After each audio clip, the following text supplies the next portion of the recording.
the well-being of the dedicated men and women serving as corrections officers in Michigan prisons has been a priority of mine since I joined the legislature. There is no question that we must do more to help with recruitment and retention efforts to improve conditions for these officers and the other state employees covered in this legislative package. Something must be done. It is clear there are significant retention issues, and it is causing critical staffing shortages, particularly for corrections officers. But this proposal, while well-intentioned, is not the solution. To think an employee is going to gut out 20 years at a job that mandates overtime and does not pay well relative to other jobs with significantly less risk for a pension is an oversimplification. For starters, I contend we would see much more success in improving retention through wage increases for these officers who are a critical component of our public safety. The legislature does not set corrections officer pay. This is bargained by the executive and the Michigan Corrections Organization.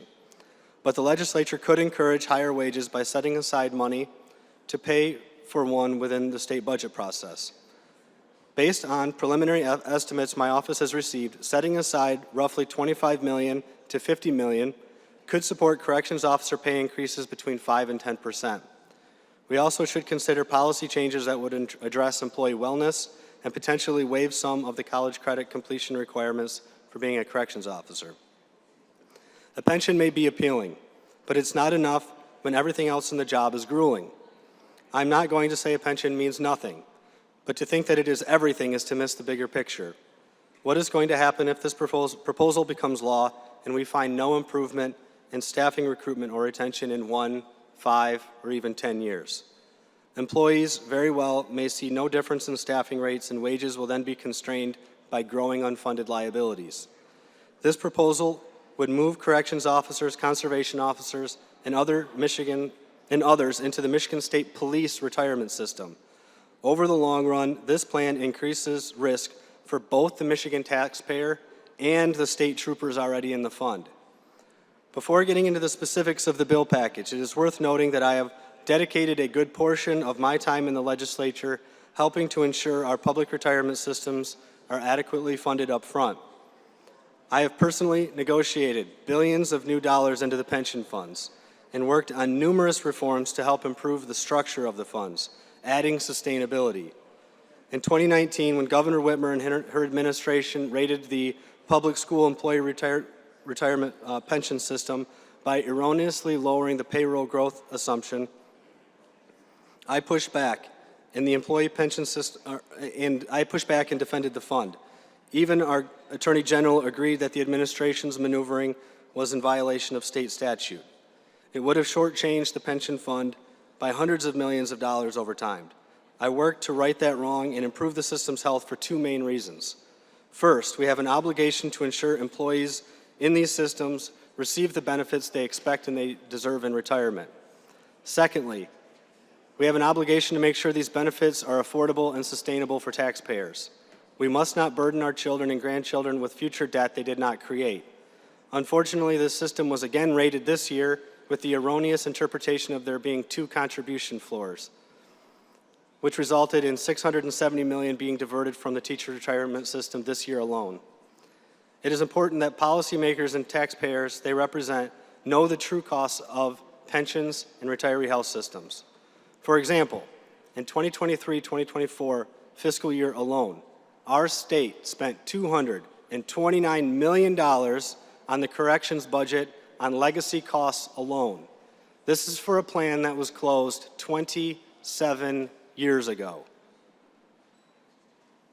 We need to know the extent of these costs in order to make better decisions moving forward, which is why I believe Democrats did taxpayers a disservice when they removed bill sections from the department budgets identifying how much these legacy costs are.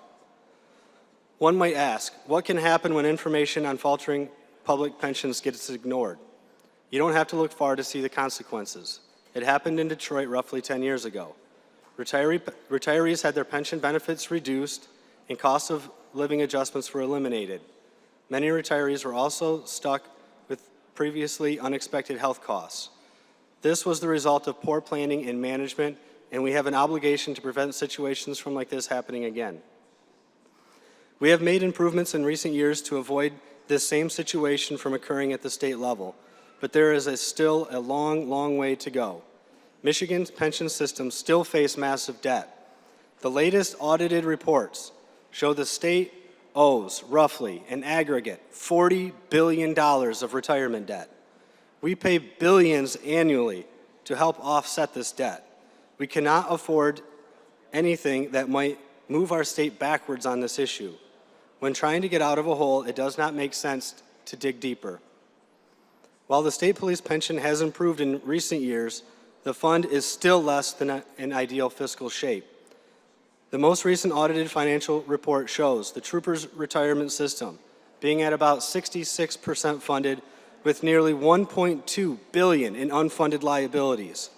I was glad to spearhead a $100 million principal deposit in the last legislative session, but it still has a long way to go. To put it bluntly, it is nowhere near healthy enough to be making this material expansion. There are no shortage of historical examples illustrating how cost estimates on running a healthy pension system are massively understated. In fact, a well-funded government pension system is the exception, not the rule. Governments have a poor track record when it comes to this. There is nothing in this proposal that looks to learn from the experience of the past and avoid the same mistakes. We are going to do the same thing and expect different results, which is the definition of insanity. I can tell you from experience, both from working at the State Pension Fund and from working on pension legislation while working in the legislature, the future financial risks to current state troopers is being underestimated. First and foremost, I agree with the bill's advocates that the new employees who are proposed to enter into this system will be in a differing unit than the existing employees. That is true. And it does separate the bank accounts, if you will. But that does not isolate the risk as it is applied in the event of unfunded liabilities going forward. I'll give an example. Let's say the discount rate that is used to calculate the payment for a corrections officer who has spent 15 years of service is 6%. They will be given a specific amount needed to purchase their years of service to transfer into the pension fund. If the actual investment returns that are experienced over the next 10 years is actually 4%, then the estimates are wrong, and it will cost more to pay for that employee's pension than expected. That creates more debt. This debt will be spread out over all employees of the system, including state troopers who receive no benefit from this proposal. I presented this scenario in committee to the Director of the Office of Retirement Services.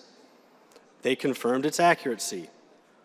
We are adding risk to those who receive no benefit, and that is unfair and it is unjust.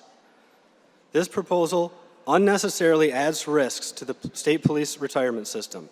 At a very minimum, if we are going to add state employees back into the pension system, it is much more prudent to do so using the state employees' retirement system. This will avoid a situation where existing state troopers are responsible to pay for unfunded liabilities created by this proposal. On top of that, there is another aspect of this bill package which is unfair. New hires going forward will not be given the choice into which type of retirement they elect. They will be forced into the pension system. There is no reason to prevent them from having a choice between managing their own retirement or deferring to the state because the defined contribution style 401k is already in place. As I said earlier, we already do this for public school employees. For whatever reason, a number of employees who prefer to manage their own money, there will be no reason for them to have this option, and it's being taken away from them. The good news is that we have other ways to address these concerns. I will be offering an alternative plan in a later bill in this package. This plan makes reforms to improve our current system rather than moving back to the failed policies of the past. My plan would address the issue of these employees not saving enough in their 401k accounts and offer a defined benefit option if they want one through an annuity option. The 401k employee match is more than tripled after a 5-year phase-in. This will increase the 401k 401k contributions from up to 10% of their paycheck to 24%. Additionally, if an employee wants a defined benefit income, they can do it through a regulated annuity option provider. Additionally, my plan would provide corrections officers and other covered in this legislative package up to $10,000 in retirement bonuses split up over a 4-year period.